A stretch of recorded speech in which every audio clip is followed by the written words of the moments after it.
Cover Journal starting now. Your weekly news with Nori Jones, international reporter.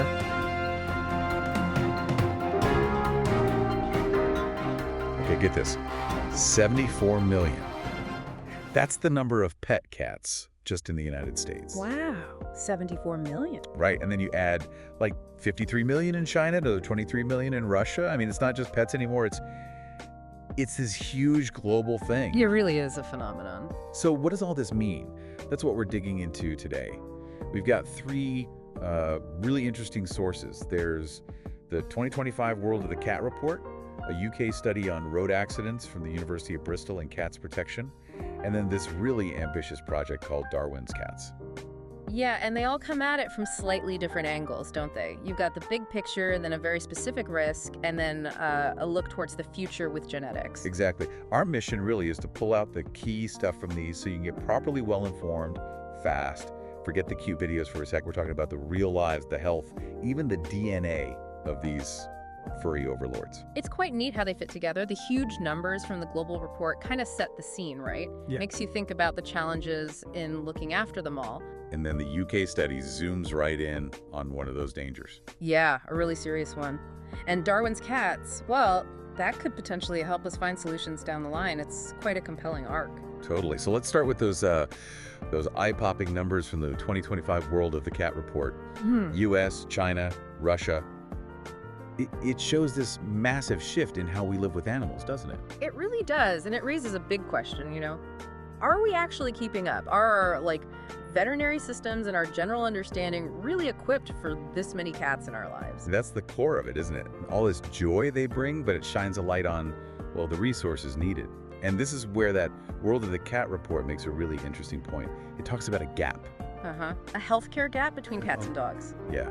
This is fascinating. So despite these millions and millions of cats, the report says they often don't get the same level of specialized vet care as dogs. Right, like fewer treatments designed just for cats, maybe less specific diagnostic work. So why is that? What's behind it? Well, the report suggests a few things. Part of it is just cats being cats. Their bodies, their behavior, it can make diagnosing things, treating things, quite different, sometimes harder than with dogs. Oh, okay. So it needs a different kind of expertise. Pretty much. And maybe veterinary training hasn't always put quite as much emphasis on the purely feline side of things.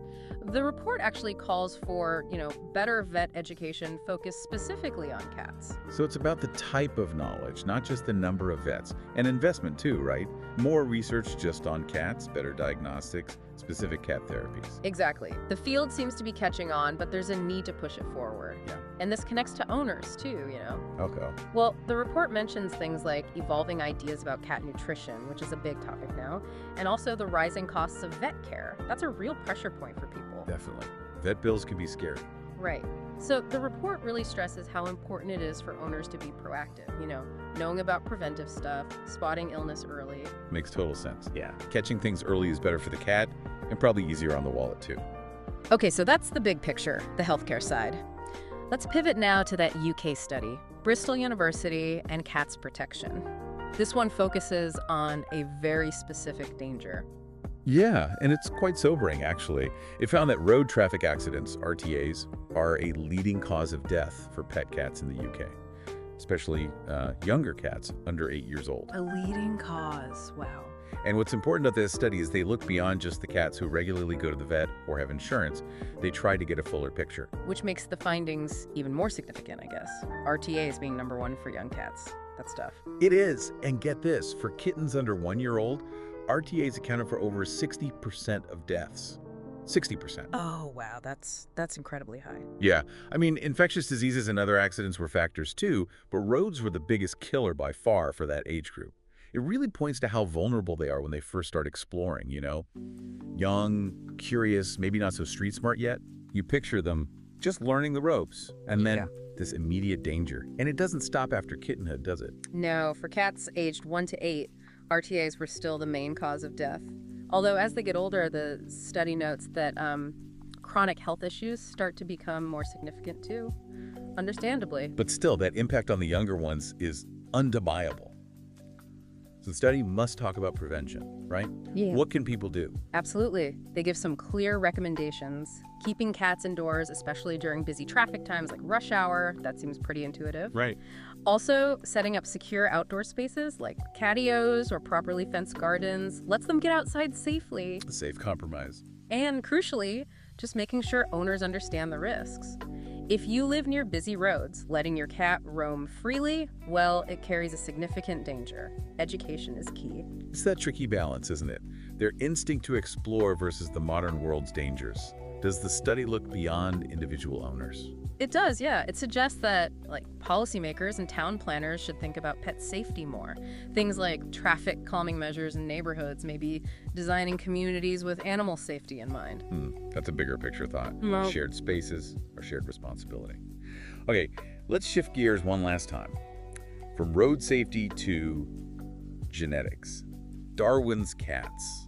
This sounds massive. Oh, it is. It's seriously ambitious. It's run by the Broad Institute and UMass Chan Medical School, and they want to build the world's biggest database linking cat genetics to their behavior and health. The biggest. How big are we talking? Their target is 100,000 cats enrolled by mid-2026. 100,000. Yeah. How on earth do they get data from that many cats? It's basically a giant citizen science project. They're asking cat owners everywhere to send in fur samples, just a little brush clipping, and fill out detailed online surveys about their cat. Behavior, habits, health history. So owners are directly involved in the research. Cool, okay, they get the fur. Then what? How do they get from fur to secrets? Advanced science kicks in. They use genomic sequencing to read the DNA in the fur. Think of DNA like a huge instruction book for making that cat. Sequencing lets them read that book in incredible detail. Okay. Then they look for tiny differences in the DNA code between all these thousands of cats. And the key part is linking those genetic variations to what the owners reported in the surveys. The behaviors, the health conditions, even physical traits like coat color. So they're matching specific genes to specific characteristics. Exactly. If lots of cats with a certain behavior also have a specific genetic marker, well, that suggests a link. Okay, now I see the potential. That could be huge. Imagine identifying genes linked to certain diseases before they show symptoms. Precisely. It opens the door to, really personalized vet care, maybe tailored diets or specific health monitoring, all based on a cat's individual genetic risk profile. Preventative medicine, essentially. And not just physical health, right? You mentioned behavior. Understanding the genetics behind why one cat is super friendly and another is really shy or anxious. Think about it.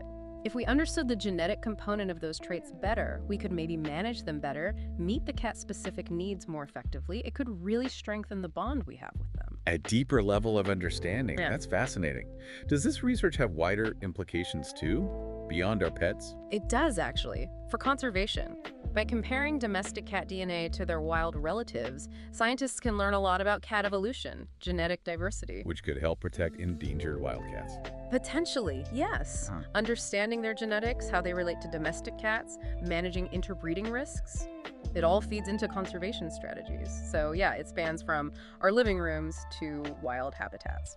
Okay, so let's try and pull these threads together. We started with this massive global rise in cat ownership and the need to make sure veterinary care keeps up that healthcare gap the report mentioned. Right.